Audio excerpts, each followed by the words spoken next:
This episode of Capes and Lunatics is brought to you by Tweaked Audio. Get awesome headphones, go to tweakedaudio.com and use the coupon code Southgate to get 30% off, free shipping, and a lifetime warranty. Or you can get there through the link on our website, southgatemediagroup.com.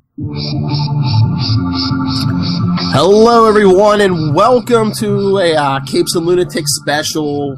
We're going international with this one. Joined by, you may be familiar with this gentleman if you heard our part one of our Avengers Infinity War wrap up or review. It's early for me. For this man, it's late because coming to you all the way from Australia is. Hey, how you going, everyone? It's Ray from Into the Night, a Moon Knight podcast. How you going, Phil? Good. And Last Sons of, don't forget Last Sons of Krypton. Oh, of course, and and Last Sons of Krypton, a Superman podcast. I'm riding the coattails there with my other co-host Connor. But no, very very glad to be on Capes and Lunatics, Phil. It's been a while. It was April last year? Yeah, the end of April. Yeah. Yeah. So very excited to be here, and very excited to be talking about this kind of arc that we're going to be doing, or just run series. Yeah, the original the Peter David X Factor run. Yeah, so good. So like, I know, Phil, you're a big fan. I'm a huge fan of Peter David. Look, I read this, reread this again, and just off the bat, Phil, man, it is a good read. It is so fun. Mm-hmm. You think the same as well?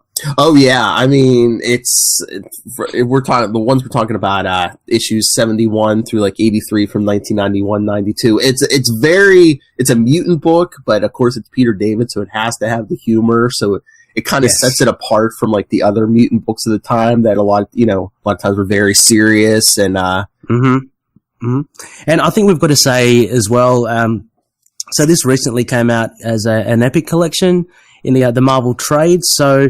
That covers issues 71 to 83. It also has the X Factor annual number 7 of around the same kind of year.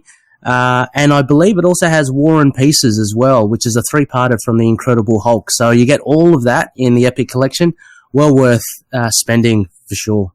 Yeah. And before we jump into this, did you see, I guess they announced in June, Peter David's coming back to do a Incredible Hulk one-shot? Oh, really? Yeah.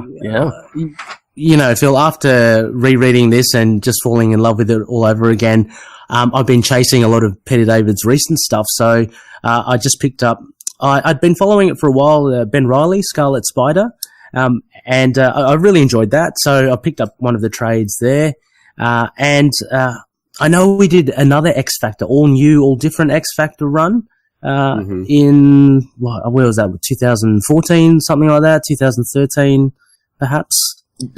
Maybe. I think he even did like an early. Was it like in the mid 2000s? He brought them back as like a detective agency. Yeah.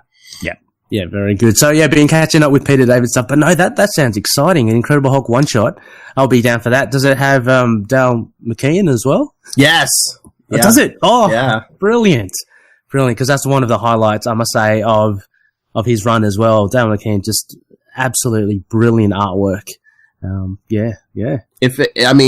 looks like a green Hulk on the cover, which is fine, but I love I love Peter David's gray Hulk. Yes. Yeah. That is like some of the best stuff. Yeah. Oh, he's so, apart from that little, the little incident he had about his tax and stuff and on Twitter, he is a very talented writer. It's so easy to read his stuff. His characters are so fleshed out. I forgot how humorous he actually was in the 90s. Like, I didn't, reading again the Hulk, Incredible Hulk and X Factor, I was reminded, like, I totally forgot Jamie Madrox was a real clown back then. Like, cause I was more used to his, I got more used to his detective kind of a little bit, noirish, a little serious. So, it was a really fun read. Yeah, cause you like Madrox, right? He's Oh man, yeah, I do. He's pretty cool, and he's featured really well in this run as well, which is obviously no surprises why I kind of like this run. But Guido, he's a cool dude, isn't he? Oh yeah. And Polaris, she's great. I really love. I mean, shall we get into these issues? Or? Yeah, it's so funny because it's like Peter David actually started like the issue before with X Factor 70 that like kind of like tied up the whole. There's a big Shadow King thing going on, and it brought the X-Men back together, and this is when they folded Cyclops and that original X Factor team back into the X-Men. So so 71 starts with the new team. Havoc, Polaris, Madrox. All of them. So it's like, if this had come out like today, they would have rebooted, started at a number one. Yes. Yeah. But no, they just kept going. They're like, okay, issue 71, brand new team. Yeah, exactly. I love it. I mean, it is definitely a jumping on point for any new readers. I mean, because back in the 90s, they did it though, didn't they? You had the little, explosion saying exciting new issue, first issue, new team. So, it definitely was that, and yeah, it would definitely be a number one this day. Yeah. So yeah, like that first arc, it went from like 71 to 75. Yeah, the new team comes together, and then there's like a mysterious figure like working behind the scenes against the team. Kind of convinces Quicksilver his powers are killing him. Yeah, I found this very interesting. So Peter David goes into it, and Quicksilver's the first off the rank, and then Madrox, Jamie, is kind of pulled into it as well. But yeah, the shady character Ricochet, Senator Shafran, I believe, he's the one that kind of is working, I'd say, in cahoots with Mr. Sinister. Yes. And so it's good to see, obviously, Mr. Sinister. But I found it interesting how Peter David used him like as an offset. Like the real villain's this kind of nobody really that we don't know of. Unless have you heard of him before? No. Yeah, he's just one of your typical senators that that kind of has something in for mutants. So yeah, the first arc is about that and introducing, I guess, the Nasty Boys. But there are a lot of little things that go in between. I loved, there's this running gag with, Jamie Madrox and the mayo jar. Everyone tries to open it. I just like those little things. There's even a Wayne's World, that's further down, I think, in the arc. Rain has a dream about, about being in a Wayne's World kind of type world with Alex. But what I found interesting is Wolfsbane's infatuation with Havoc. Well, that was kind of like artificially created too, because her and Havoc had been back in the X-Men book had been captured by the Genosians, and they did like genetic alteration. So she was kind of like bonded to him, like on a genetic level. So it was kind of that was kind of created. So she only had like a certain degree of control over that. Not really. Oh, okay, because she was verging on kind of creepy, like the amount, like the way that she was kind of fawning over him. She'd get jealous for Alex going out with Lorna. I found that quite interesting. We spoke about Quicksilver. He kind of introduces the whole arc kind of thing with him coming in. And so what happens, this Ricochet has this ability to play your own powers against you, apparently, something like that. So Quicksilver's like aging exponentially as he uses his power, which is well, that one was weird, because wasn't it like they were like, it's like, it's not your power. He basically just convinced you. It's like all psychosomatic. Yeah. So you just have a bout of stress. It's like stress.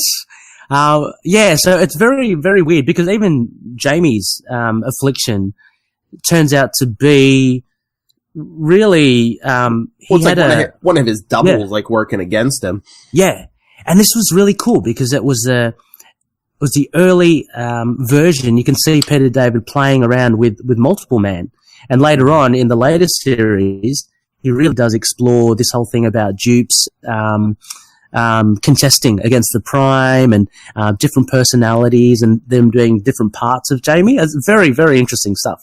And it's like, he gets really, goes into the philosophy, and it's like, do clones have soul? Do these doubles have souls? And yeah, really, and really, he ends up being, well, this is in that later run, he's actually quite a, not pitiful, I guess he's a sorry character, because he also, as well, the whole thing about him having no one, but at the same time, he's got company, but really he's alone. And that's a really great metaphor as well. All that sort of stuff makes him a really interesting character. I mean, I think you could tell Peter David likes the character because he keeps bringing him back for like the different X Factor runs and stuff. And I've heard different interviews with him. Sometimes he's just like, well, I couldn't use this character this time, so I had, but I think he really enjoyed that Madrox character. Probably, like the prankster, because he loves the humor. And like we said, the mayonnaise jar that Jamie created that was basically indestructible. He's pulling a prank at everyone. Here, open this. I mean, Guido couldn't open it. Lorna couldn't open it with her powers. Havoc's like trying to blast it. He can't open it. And then they Val Cooper, like the only normal humans, like, here, you just have to tap the edge. Just to tap it, and he kind of releases the mechanism just as she opens it. And it's kind of really trademark Peter David stuff, like really quirky humor. Some of it is very pop referential, which I guess, if you didn't grow up in the 90s, you wouldn't know or wouldn't understand a lot of it. But, for all intents, it's really, I think, really clever, really fun humor that he has. What did you think of the Nasty Boys then? They were interesting. They strike me as typical 90s villains.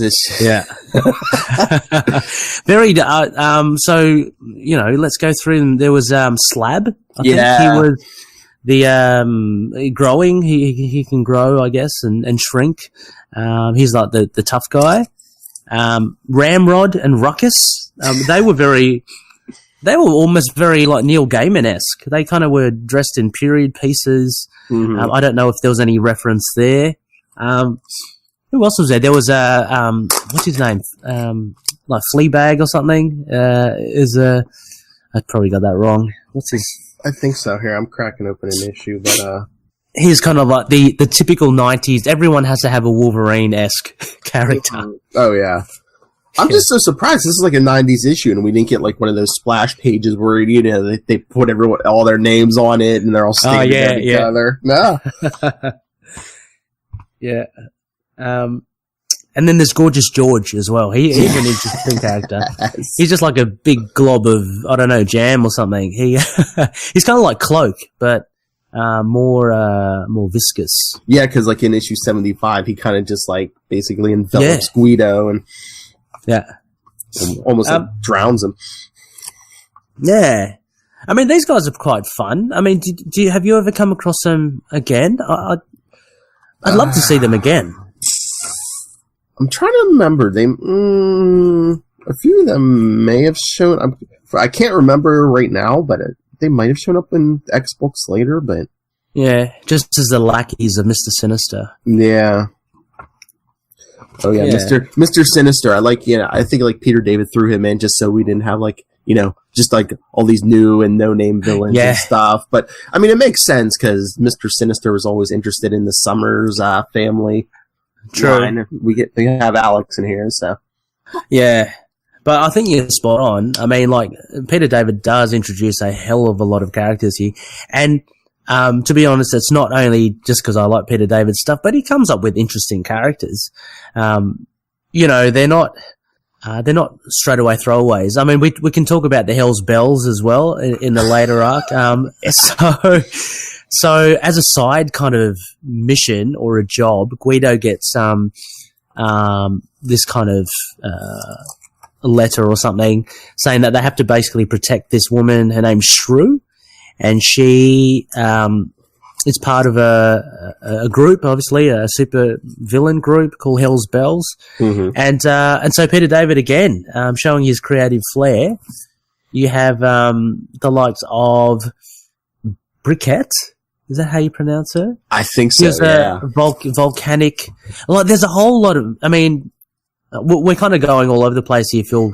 As my mind's just kind of bouncing that's fine. Yeah, that's like issues 80 and 81. But again, just like with the Mr. Sinister arc, it's like he brings in these new villains, the Hell's Bells, but also they're working with Cyber, who I believe was from the Wolverine book.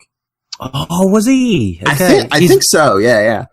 He's very 90s, isn't he? Oh, yeah. He almost looks like an Image character to me. Oh, yeah. Instead of just like the one metal arm like Cable, he has two. He's got two, yeah. And he's got it's adamantium and it's poison-tipped fingers.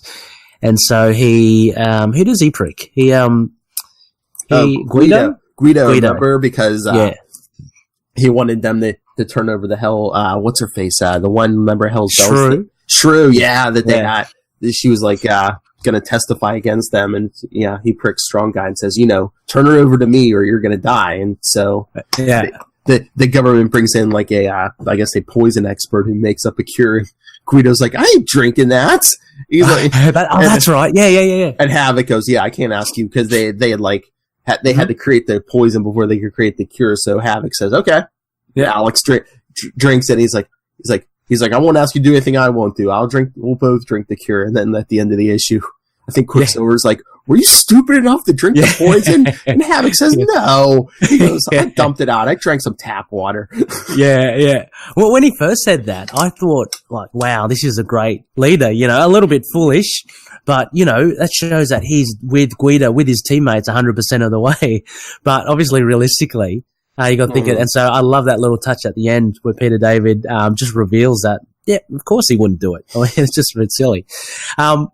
So we got plenty of like groups that X Factor come against, and this is the beauty of the 90s, Phil, as well. You just get fights galore, and you get the fights in detail as well. Like a lot of modern day comics, and nothing against it, because there are riches of positives in modern day comics and modern day writing. But in modern day comics, sometimes the action scenes are really just nondescript. They're there in the background while people have conversations or something happens, or they're kind of just like tossed away and it's like a quick fight and that's it. Whereas in here, in the 90s, you really go into detail. People pair off against each other, and they do their little someone versus someone, and it's just makes it really fun. So, yeah.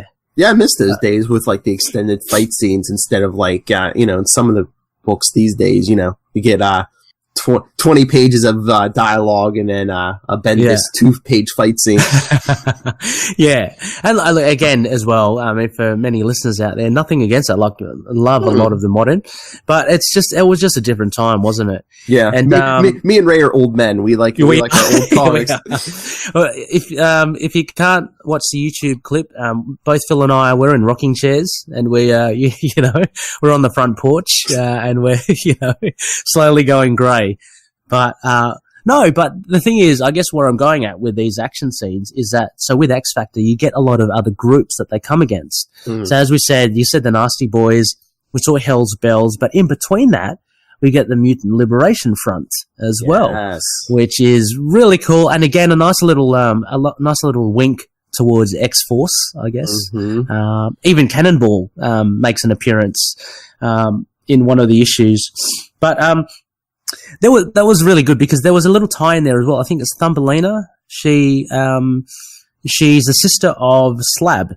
And at first you think, she rushes to see how Slab is. You thought maybe they're an item, but no, they're brother and sister. So I like that little tie-in with Peter David's writing. But the Mutant Liberation Front, well, basically they come out of the blue from Strife because X Factor have captured the Nasty Boys, and the MLF are there to free them, obviously. So then you get a fight with X Factor and the Mutant Liberation Front as well, which is a lot of fun. Of course, is it Forearm versus Guido, all the usual. There's a Wolverine. Who's that Wolverine-esque guy? He's got a clown face. Wildside, I think, or something like that. I think so. Yeah. There's so many second-tier characters here, Phil. It's so much fun. Oh yeah. I just love. I mean, just look at that cover. It's just like so many characters. Can we also talk about Larry Stroman? What an awesome! Do you like his art? Oh yeah, I think it really complemented like the story Peter David was telling at the time. I mean, just the mix of the action and the comedy. Yeah. Yeah.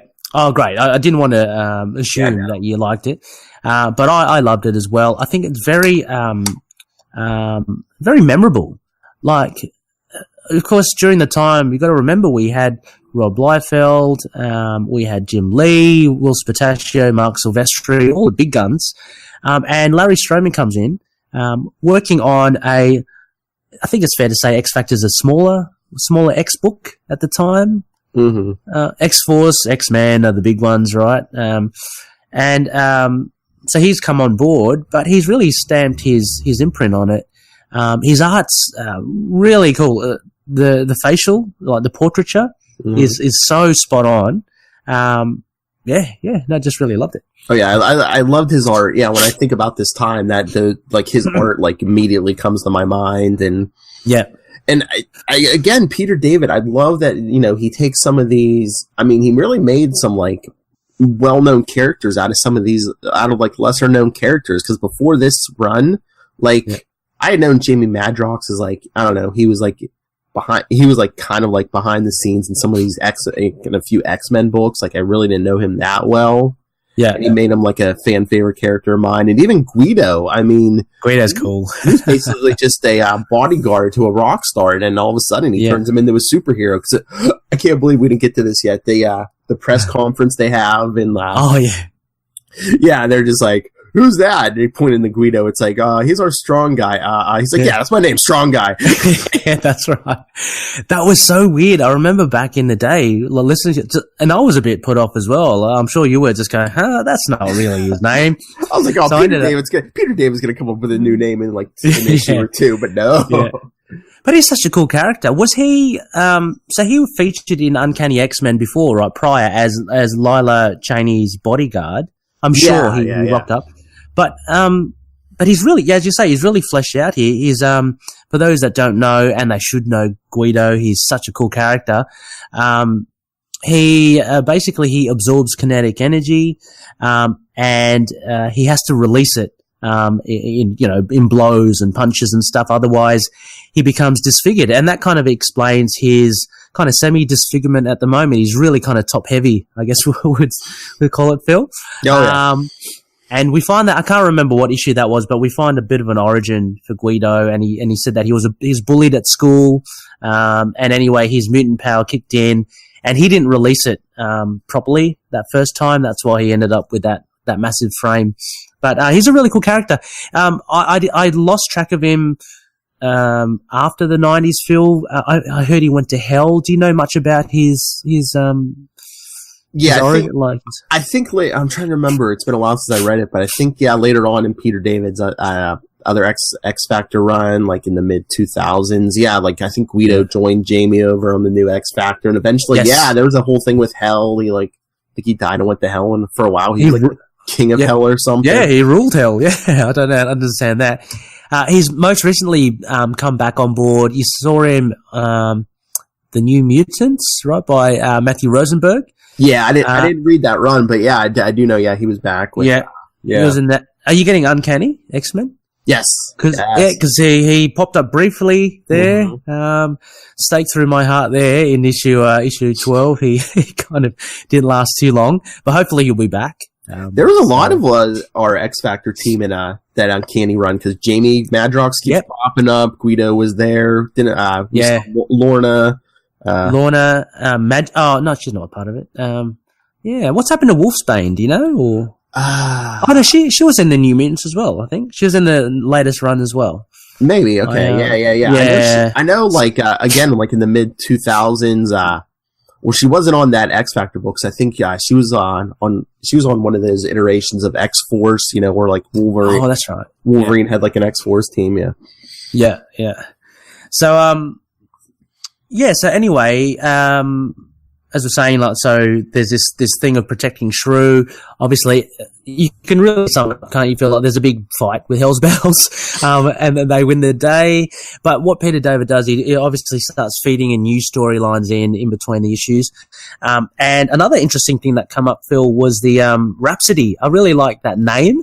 Oh, yeah. Female mutant. She's pretty cool. She can, like, basically entrance people with music. It was basically one issue, but it kind of leaked in a little bit into the subplots of, like, the next issue or two. But yeah, like Madrox gets, like, basically entranced by her until he sees who she really is. Yeah. I mean, long after, not just, face to face, like, he's kind of pining for her almost. And even actually, God, I can't remember already. Did she die? She kind of convinces him. She was in prison.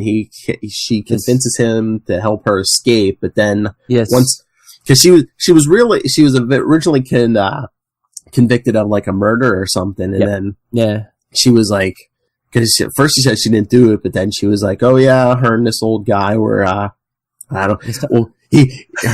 power kind of, let's just say, stopped his heart. So he's like, wait, what? And she's like, oh, it was too good for him. So he locked her right back up.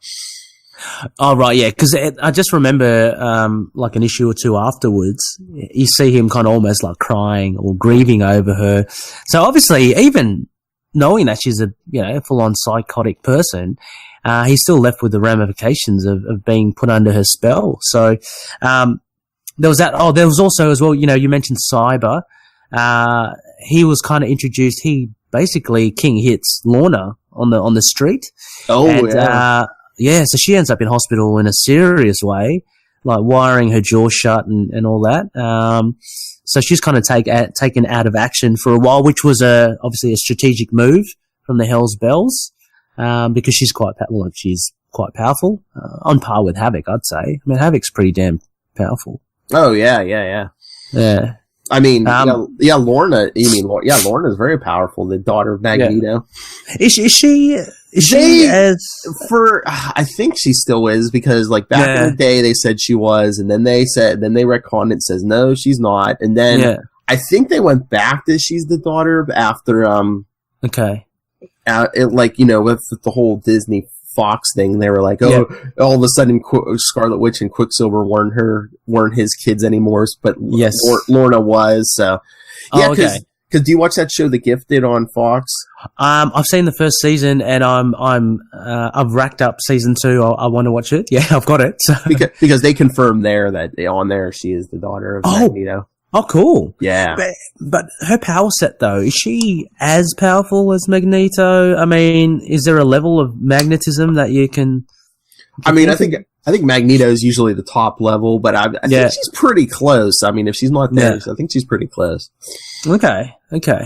But, so, that kind of introduced the Hell's Bells with her being out of action.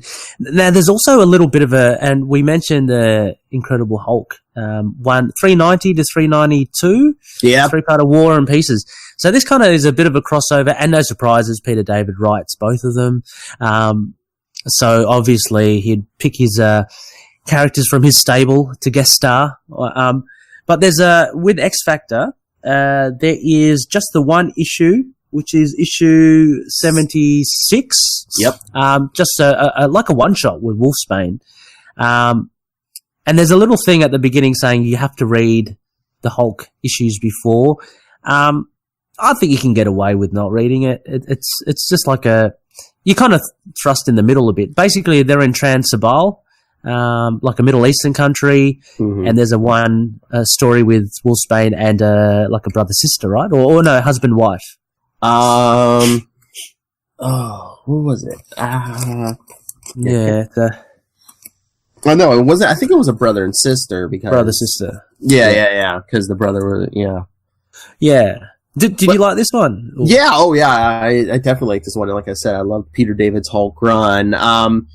You could definitely read the Hulk stuff without reading the X Factor issue. And the X Factor issue, I mean, the Hulk books kind of set the, like the backstory for, why are they in this country and everything. Yeah. And I think you could probably read it without the Hulk stuff, but I would recommend reading the Hulk stuff. It was good. Oh, in 3 issues, they pack a lot in there. Like, they really make it feel like a war-torn country and a conflict, don't they? At the end, so okay, brilliant. Sorry, I was going to say, no, sorry. Again, if this was a modern story, this would have been at least 6 issues.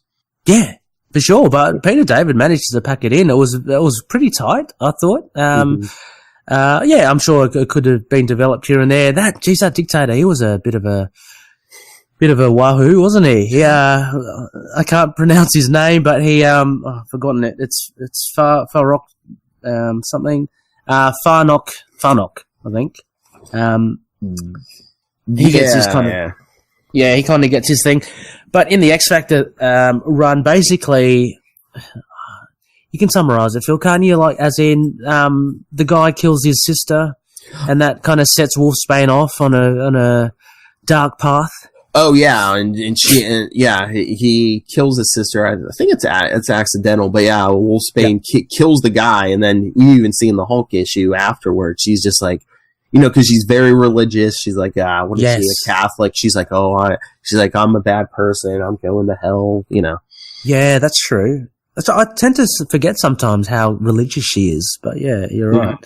And there's a thing also as well with her powers that I think the more wolf-like she turns, the less control she has of it. Well, I think that was the Genoshan thing too, like the genetic stuff they did to her. It's like if she turned all fully human, she like kind of basically becomes like a hypnotized. I think she was like genetically modified to be like Havoc's slave or something, because for a while he didn't remember he was even a mutant because they had him working for their army for a while, and yeah, she was like genetically modified to be her slave. That's why she looks even just partially wolf. Run, because if she turns all the way back, she's kind of like a mindless slave. That's awesome. Fire out, Phil. I'm very impressed that you're kind of up to date with all that stuff. All the I spent years and years just reading comic crap. Yeah, really, you can't tell. I know. No, but Extinction Agenda. I mean, because I read it back in the 90s. I don't think I've read Extinction Agenda and Executioner's Song, Muir Island Saga for like about 20 years. But they were great, and look, they're in trades as well. I'm pretty keen on picking them back up, and learning a bit more about this relationship with Wolfsbane and Havoc. Pick up Extinction Agenda for no other reason. There's a totally 90s Wolverine Archangel fight in there. Oh yeah.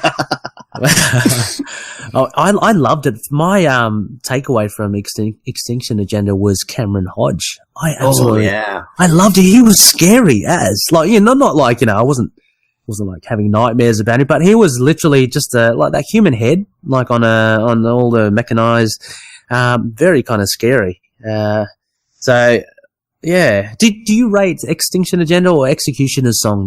People always pick one or the other.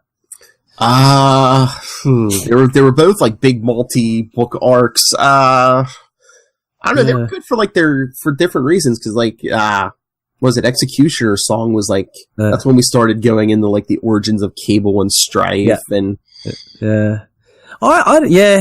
I mean, from memory, like when they both came out, I much preferred Extinction Agenda, but I haven't read Executioner's Song in a while. That's all I remember from Executioner's Song.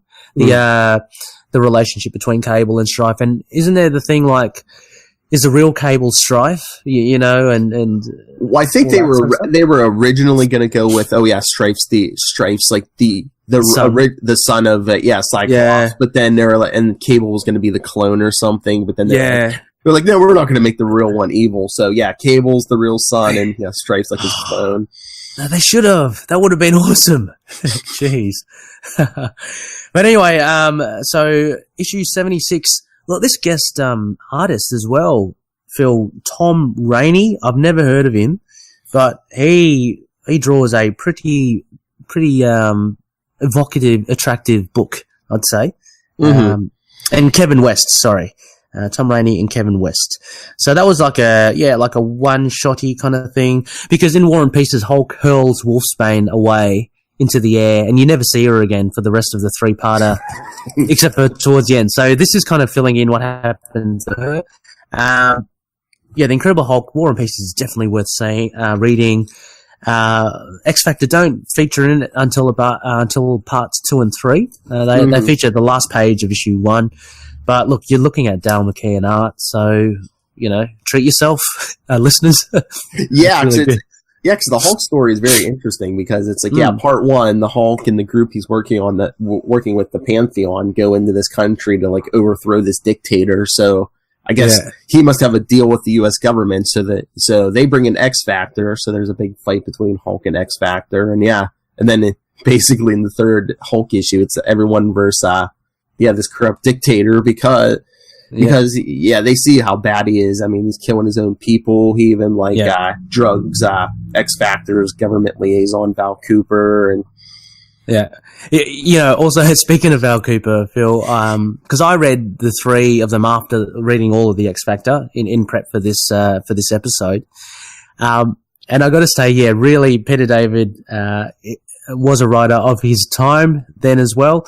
There were 3 things that stood out for me. One was, I think it was Quicksilver carrying, towards the end, he's carrying Lorna and there was a mum that was strapped to the missile. And he's going to Lorna, geez, I think you put on weight. Has your butt gotten bigger? You'd never see that in today's comic. What was the other one? The other one was, the dictator, Farnock. He slaps Val Cooper on the ass. Yes. And she goes, hey, don't do that. He goes, oh, whatever. And the other one was, unfortunately, the CIA guy, he says something, he's having an argument with Farnock and Val Cooper chimes in, and he goes, "You bet your big blonde butt," or something like that. That's right. I was just thinking those sorts of things you'll never see in today's comic, but it really did kind of point that this was a '90s comic back in the day. Oh yeah, and the whole Lorna weight thing, that was brought up several times because even when she had her jaw wired shut, she's like, "Oh, I can finally lose weight." Meanwhile, she's not weight. No, exactly. She's a female in a '90s comic. Yeah, she's exactly. She can wear spandex, so if you can wear spandex, then you're fine. So 76 War and Pieces was really, Rick Jones was in there as well. He had a seminal role towards the end. There was a really sad, lot of kind of story, bit of commentary on, is it Shirka? Is it one of the soldiers that Rick befriends? Yeah. And how his father died, then his mother took her own life. Basically a very tough upbringing, very tough life under a dictatorship. But Rick at the end, he ends up stealing one of the mandroids, and he shoots Farnock, whilst his I don't know what you call them, subjects are kneeling and bowing in front of him. So and that's actually quite a heavy thing because as blasé as they were in the 90s about killing and shooting and death, it actually impacts Rick quite a lot. Oh yeah, it even keeps coming up in the Hulk run. Yeah, I think. Yeah. It bothers Rick. And Rick Jones in the Hulk book was kind of, like we said, like I was saying, Peter David, you could tell Peter David had his favorites. So like in the Hulk book, it was Rick Jones because he even took him over to, later on when he would do Captain Marvel. Yeah. And there was a whole thing there about Rick Jones's mum that started to be explored in the thing. Look, I can't for the life of me remember what happens there. Do you know what happens? Is she fake or? Well, no. It's like I don't think they ever say one way or another if she really is the mother or not because she turns out to be like a serial killer.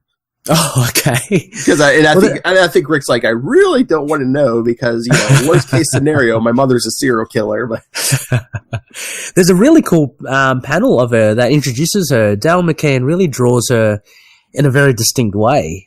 Did you? Yeah. Again, so listeners, check out Dale McKean, check out the Hulk run. It's really good. But anyway, so towards the end of X Factor, we start getting refugees, economic refugees, trying to seek asylum in New York City. And again, I'm assuming they're new characters from Peter David. They're just kind of, I guess nondescript. There's one guy that can conjure up illusions. Yeah, I think their original creation was it the Expatriates.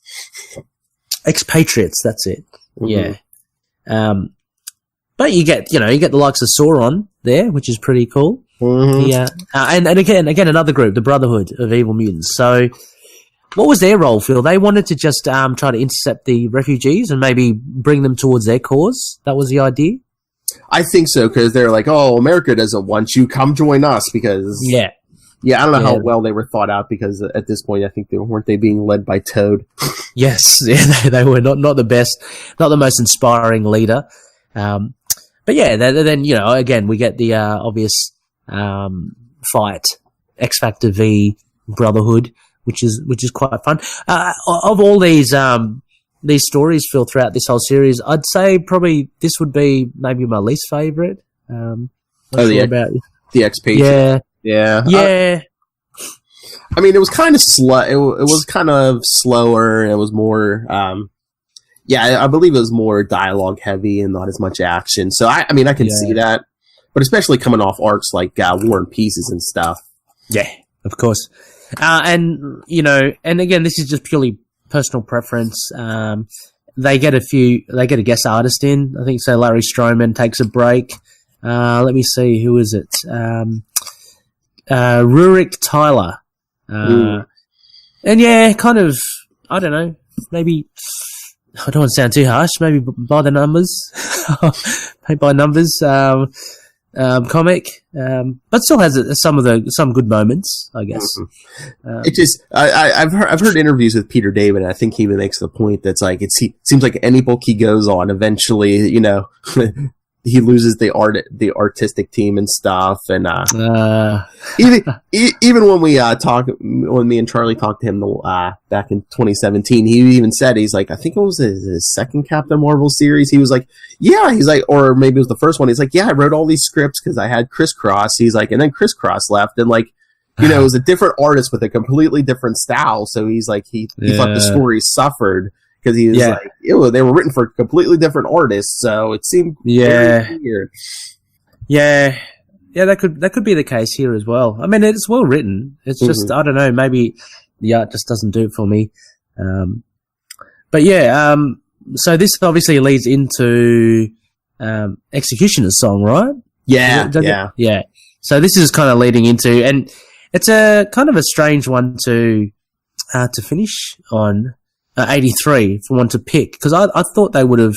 Well, I guess the next issue, 84, is part 2 of Executioner's Song, but maybe that's it.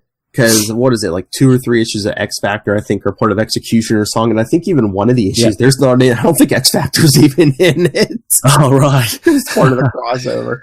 Oh gosh, yeah. So it's a really good run.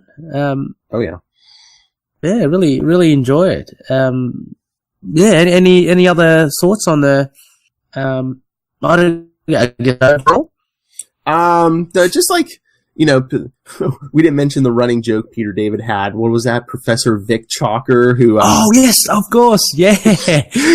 Again, the quirky humor, yeah. So he basically is just like, I'm going to kill all mutants, and he starts trying to build suits and stuff, like almost like Iron Man suits, and he's like, oh, I can't open the door, or I can't fit in the suit, or... Yeah, and the next one was it runs out of juice straight away, so, yeah. Yeah, and the running, he never makes it, and so he gets fried because I think there was exposed wiring or something. Mm-hmm. And he fries himself, and Sam Guthrie just flies by, going, "Oh, that's interesting." He's like, "Oh, weird statue." Yeah, and there's actually also a follow up, isn't there? There's his brother. Yeah. He gives himself fan hands or something. Yeah. And then in the action of slapping himself in the forehead, he forgets that he has these blades as hands, and he kind of offs himself. So funny stuff. I just love this stuff from Peter David. It's just quirky, and it just goes to show that not everything has to lead somewhere, which is really good, because it's not all neat and tidy. But yeah, I'm glad you raised that. I totally forgot. That was really fun. Yeah. I think other than that, just worth checking out. As I said, it's available on our Epic collection. Phil's got the singles. If you're lucky, you can hunt them down as well. And I think they're all readily available digitally as well. Are you a digital reader, Phil? Or? No. Again, Not much. No. I'm an old man. I usually like my floppies, but if there's something I can't find, I usually go digital. Yeah, that's cool. Yeah, of course. A little plug to everyone, please support their local comic book store as well. People over there that run it, they love what they do. And yeah, it just helps the industry if we can all pitch in. So Ray always mentions his local comics because I even I know on the other side of the world it's King's Comics. Actually, a real nice bunch of people as well, and just having other guests on the show as well, hearing about their local comic book stores. It's really nice. It's a nice place. Like you can just chat about like exactly what we're doing now. You can just have a good yarn with someone about comics, and you know that they love what you love. So. Well, actually, having said that, comic fans are very discerning, so maybe they don't love what you love. But they have an opinion. They have an opinion, are they? There's always an opinion. So yeah. Also as well, I forgot to mention, in that Epic collection, there's obviously an annual number 7. Now, the takeaway from this, Phil, I think I mentioned a bit off air that it's probably, wasn't one of my favorites. It had 3 stories in it. The first one is drawn by Joe Quesada, which is absolutely brilliant. And it actually goes into the origin of Spiral, from Mojo World. And she's actually connected to Shatterstar. I believe in it. Well, I'm not sure if they retconned it, but she gives birth to, a child, and it ends up being Shatterstar. So, that was fun. And the art was great. The second story was about Val Cooper, and this was I like the second story the most. She has a lot of paperwork, like X Factor being a government agency. You know, there's a lot of, fighty, but there's a lot of also paperwork to be done. Anyway, the paperwork turns out to be monsters, as you do. And, so she kind of battles that, which is a lot of fun. Let me just see. The third story obviously didn't make too big an impression because I've forgotten it. But yeah, bear with me. Here we go. The third story, Cal is about Guido. Oh yes, it's almost a little take on Calvin and Hobbes. A little blonde kid, Cal. He gets bullied, and so Guido helps him. This was a good story as well, actually. So Guido scares the bullies because obviously they're just kids, and he said, don't worry, you just call me whenever you need me, and I'll take care of you. But he comes back and he sees Cal's actually turned into a bully, like threatening everyone that he can get Guido to come in and beat them up. So a bit of a moral to the story there, just don't abuse your power, that sort of thing. But it was quite quaint. It was quite charming as a story. But yeah, the main story was that Spiral story, which I did find a little lengthy. But the art was good. So that's also featured in the Epic collection, as well. I was going to say, don't get me started on Shatterstar because there were in that mid 2000s Peter David run. He had Shatterstar and Longshot, and I think there was always like these theories that like, is one the father of the other one, and due to some weird, spoilers, due to some weird time loop thing, I think they were both each other's father and son. Oh wow! Yeah, make that work. I forget how he did it, but he kind of did, and it was just like, really? That's cool. Look, let me just quickly find that thing I told you about Shatterstar. I really want to find that for you. Maybe I don't want to hold up everything as well. Okay, no, anyway, yeah, I do believe, she's connected to him somehow, but, yeah, cool. But, I was gonna say, I'll let you go because I just got out of bed. You're ready to go to bed, especially He's under the weather, people, but he was a trooper, and oh yeah, I had to. I could not speak about X Factor, and obviously have a good chat with Phil. It's good to chat with you, Phil. It's been it's always fun. Oh yeah, I always love chatting with you. But before we go, tell people about your podcast. Oh, okay. So listeners, when I don't have a cold, I usually co-host a podcast, Into the Night, a Moon Knight podcast where Moon Knight themed. We have a Facebook group, facebook.com/groups/ITK Moon Knight. Twitter is at ITK Moon Knight. Just, you can find us there. But I also, as well as kind of like, it's a bit of a learning curve for me. I'm in another podcast, The Last Sons of Krypton, the Superman podcast, which we've had a crossover with one of your good mates as well, Tyler and James from the Krypton Report. Yes. And yeah, anyway, so I'm kind of tagging along there, trying to learn more about Superman, and it's a journey. And I'm with Connor there, who's a very big super fan. Are you a Superman fan, Phil? Yeah, I'm a DC fan also. So yeah. Yep.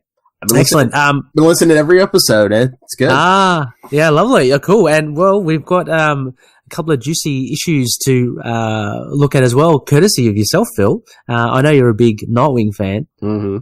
Yeah, I actually know nothing about Nightwing, so I'm very excited to see how he goes against Superman. Oh, and we should mention the Collective. All our podcast are members of the Collective. Oh, we are. Yes. So hashtag the Collective Net. If you search that on Twitter, you should be able to find all the shows that are associated with the Collective. And basically, it's just a big group of like-minded podcasts, and we like to share and kind of help each other out. So please check it out. It's all obviously comic and or pop culture related, so there's something for everyone. Oh yeah, and the interesting thing about Ray, his regular co-host, he only works with guys named Connor. That's right, yeah. So Into the Night, I'm co-hosting with Connor from Australia as well, and actually the other Connor's from Australia as well too. So a lot of Connors in Australia. And I forgot to mention, just at LSK Podcast. That's the Twitter handle for Last Sons of Krypton. Just look for that. Yeah, but enjoying it, loving it. And I love this. I mean, people write in capesandlunatics@gmail.com. We're on Facebook, on Twitter @capeslunatics. We're even on Instagram. And our voicemail, which I think I had the number wrong half this episode, 614-382-2737. That's 614-38-CAPES. Let us know your favorite X Factor moments, and maybe one day I'd love to get Ray back on. If we do some more Peter David stuff, either do some come on. Hulk, or we were talking about that Ben Reilly Scarlet Spider, or even Spider-Man 2099. Any of his Spider-Man 2099 runs were good. Yeah, okay. I've heard they're good. I haven't read them, but I'm very, very interested. Just finally as well, Peter David, you mentioned the Hulk run. He's also doing Spider Symbiote, I think. There's a title out.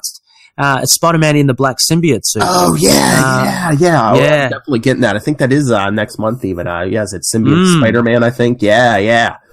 So, riding this Peter David wave at the moment, and I'll be doing that as well, Phil. Yeah. But, we'll get out of here. Thank you again, Ray. But yes, Symbiote Spider-Man coming up next. I think it's next month in June. There's an Incredible Hulk one-shot Peter David's coming back for. Yeah, great. No, big thanks, Dave. Phil. Oh yeah, thank you for taking the time, especially. Oh, no worries. Absolutely. I hope I didn't sniffle too much. No. Cool. Oh, so you got another show coming up, yeah? Oh, a couple today, yeah. Oh gosh. What's on the platter today? Oh man, next is Capes and Lunatics, and we're talking about all the current stuff, the comics, news, shows, all of it. Yeah, nice one. Oh, well, regards to Charlie as well. Oh yeah, Charlie will be there. All right, everyone, do your homework. Go seek out Into the Night and Last Sons of Krypton.